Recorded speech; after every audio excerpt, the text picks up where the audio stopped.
The U.S. debt limit crisis, it's over, or is it? My next guest says there are many key issues that have yet to be addressed, much less resolved. Robert Pozen is the chairman emeritus of MFS Investment Management. He is also the author of Too Big to Save, How to Fix the U.S. Financial System. Robert Pozen, always a pleasure. Thanks so much for coming in. Explain about the focus right now that you're putting on Social Security, because you say that we can do something with Social Security, but we've got to act before it becomes too late.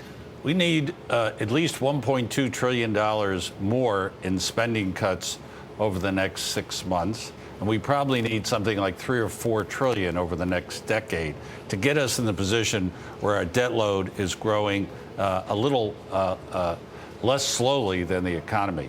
So where are the trillion-dollar numbers? Defense, there's pretty much an agreement that it's pretty contained. Medicare and healthcare, basically the parties can't agree on almost anything. So it's hard to see a several trillion-dollar reform. Social Security, we know how to solve it.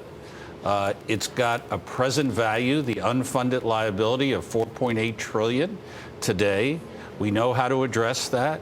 We can do it. It's a question of political will. If we don't do it, there'll be an automatic cut in about 20 years of 25%. We can't wait till the last moment, so we can do it. It's only a matter of political will. What's keeping people? Well, I think if you say to a politician, all we have here are benefit reductions and retirement age moving and something with the payroll tax, they say there are no sweeteners. So my proposal is, let's put a sweetener in there. We can improve the private retirement system. For example, the president proposed last year that for people between about $30,000 and $85,000, if they make a $500 contribution to an IRA, the federal government would match them with $250. That's the sort of sweetener I'm talking about. It's small dollars compared to solving Social Security. We're talking about $30 billion a year. That's the estimate for that sort of match versus closing a $4.8 trillion deficit. Seems to me like a good trade-off. But why then is this not the focus of the conversation in Washington? If you're talking about a sweetener, we all know that congressmen and women, they love sweeteners for their constituents. A third of Americans are reported to have absolutely no retirement savings. And as you just described, and has been backed up by the Simpson-Bowles Commission plan, they talked about how if you look to 2037, which of course looks like a far place in the future, but really isn't. If we don't do anything with Social Security, we'll end up with this 20 to 25% cut in benefits. I think so far there's been a lot of ideological rigidity on both sides. We have Republicans saying no tax revenues no matter what. That's pretty crazy given how parts of our tax code are almost impossible to justify.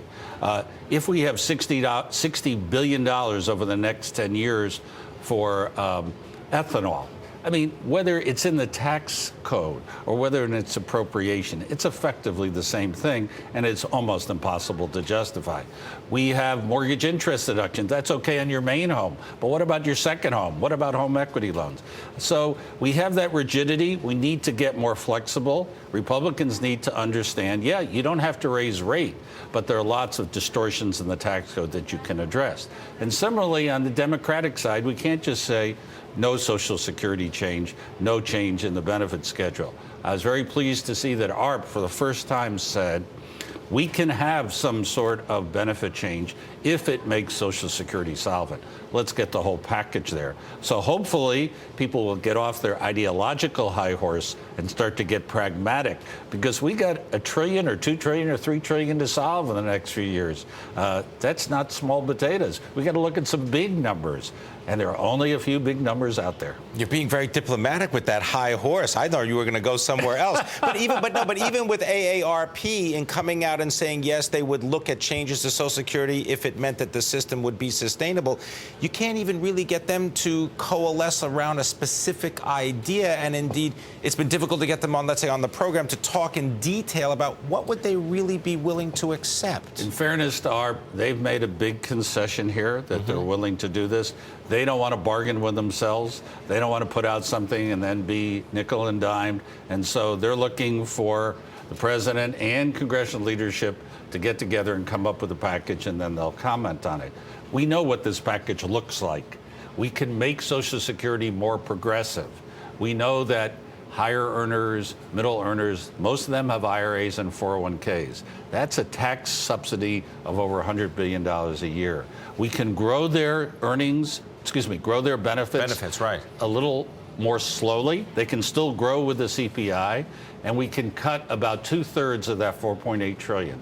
We probably need to do something about retirement age, and there are a variety of things you can do with the payroll tax. We know what the tools are, and if we can have a sweetener, we can then say, look, this isn't all bad. Here's something good. We're going to saddle up on your horse. I want to thank you very much, Robert Pozen, Chairman Emeritus, MFS Investment